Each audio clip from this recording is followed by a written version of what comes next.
বন্ধ কৰক ব্ৰিটিশৰ দৰে শাসন কৰা বন্ধ কৰক ব্ৰিটিশৰ দৰে শাসন কৰা বন্ধ কৰক শ্ৰমিকৰ 13 কোটি টকা আদায় নিদিয়া মালিক আমাক নালাগে শ্ৰমিকৰ 13 কোটি টকা আদায় নিদিয়া মালিকক আমাক নালাগে শ্ৰমিকৰ 13 কোটি টকা আদায় নিদিয়া মালিক আমাক নালাগে ইনকলাব জিন্দাবাদ ইনকলাব জিন্দাবাদ ইনকলাব জিন্দাবাদ সামুদ্র সংঘ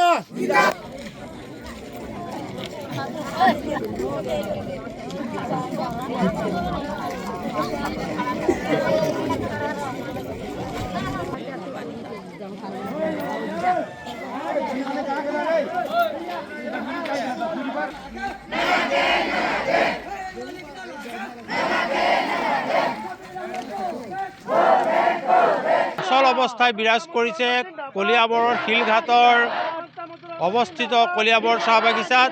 কলিয়াবৰ চাহ বাগিচাৰ শ্ৰমিকসকলে আজি কাম বন্ধ কৰি এনেদৰে প্ৰতিবাদ মুখৰ হৈ উঠিছে।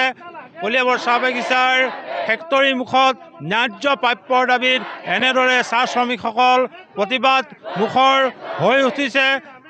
চাহ শ্ৰমিকৰ কামৰ দৰমহা ৰেচন নিদিয়া মালিক ছাবিৰ আহমেদক তেখেতসকলে নালাগে বুলি এতিয়া প্ৰতিবাদ মুখৰ হৈ উঠিছে। শ্ৰমিকৰ ন্যায্য প্ৰাপ্য প্ৰায় 30 কোটি টকা আদায় দিয়াৰ দাবীত তেওঁলোক এতিয়া প্ৰতিবাদ মুখৰ। কলিয়াবৰ চাহ বাগিচাৰ ফেক্টৰীৰ সন্মুখত এনেদৰে আজি কামজাৰি বন্ধ কৰি চাহ শ্ৰমিকসকল প্ৰতিবাদ মুখৰ হৈ উঠিছে। আমাৰ লগত এগৰাকী চাহ শ্ৰমিকৰ নেতা আছে, তেখেতৰ পৰা যদি আপোনালোকৰ চাহ বাগিচাত আজি কাম বন্ধ কৰি প্ৰতিবাদ মুখৰ হৈ উঠিছে। আমাৰ আজি চাহ শ্ৰমিকৰ দৰমহা ৰেচন বন্ধ কৰি দিয়াৰ বাবে আজি আমাৰ চাহ শ্ৰমিক ৰাইজে বহুবাৰ এই দৰমহা ৰেচন দিব লাগে বুলি বহুবাৰ আপত্তি কৰাৰ পিছতো আলোচনা হোৱাৰ পিছতো তেওঁ কোনোদিনে আলোচনা নীতি নিয়ম নামানে, ভংগ কৰে, চৰকাৰকো তেওঁ ভয় নকৰে।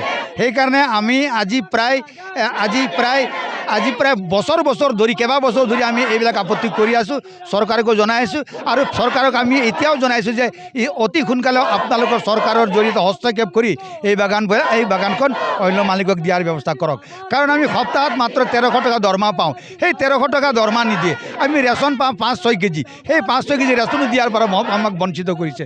সেইকাৰণে আমাক মানুহ শ্ৰমিক এটা কথাই কৈছে যে আমি কি খাই কাম কৰিম, সেইকাৰণে আমি কাম নাযাওঁ আৰু আমাক এই মালিক নালাগে। আৰু অসম চৰকাৰে অতি সোনকালে হস্তক্ষেপ কৰি পেলাই এই মালিকৰ ঠাইত অন্য মালিক দিয়াৰ ব্যৱস্থা কৰিব। এনেদৰে আজি কলিয়াবৰ চাহ বাগিচাৰ এইসকল শ্ৰমিক প্ৰতিবাদ মুখৰ হৈ উঠিছে। তেওঁলোকে বৰ্তমান মালিক পক্ষক বিদায় দি নতুন মালিক তেওঁলোকৰ বাগানৰ কৰ্তৃত্ব চমজাই দিয়াৰ দাবী তুলিছে। কাৰণ এইগৰাকী মালিক ছাবিৰ আহমেদে তেওঁলোকক বছৰ ধৰি বঞ্চনা কৰাৰ অভিযোগ উত্থাপন কৰিছে আৰু সেইকাৰণে তেওঁলোকে এই মালিকক এই চাহ বাগিচাৰ পৰা বিদায় দি অসম চৰকাৰক এই বাগিচাৰ কৰ্তৃত্ব আন মালিকক চমজাই দিয়াৰ দাবীৰে, ন্যায্য প্ৰাপ্যৰ দাবীৰে আজি কলিয়াবৰ চাহ বাগিচাৰ এইসকল শ্ৰমিকে কাম বন এৰি এনেদৰেই প্ৰতিবাদ মুখৰ হৈ উঠিছে।